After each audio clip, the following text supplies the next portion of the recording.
All right, this is at the new Zara store here at Old Orchard.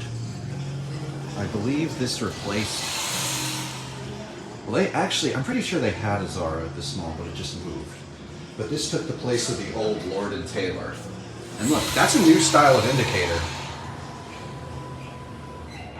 I've never seen that indicator. I think this is a 5500, I think.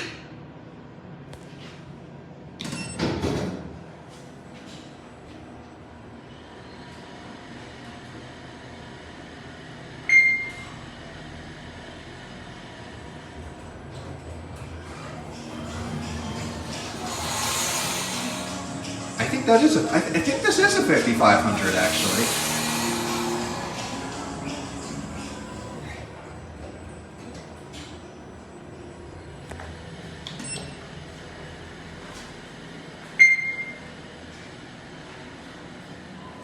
It's a new style of indicator. Sorry, I'm just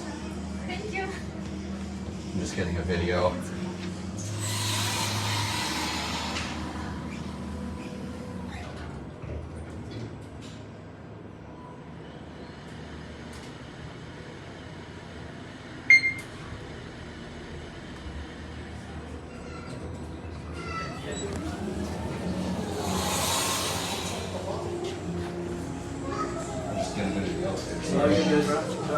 Oh no, I'm done with it.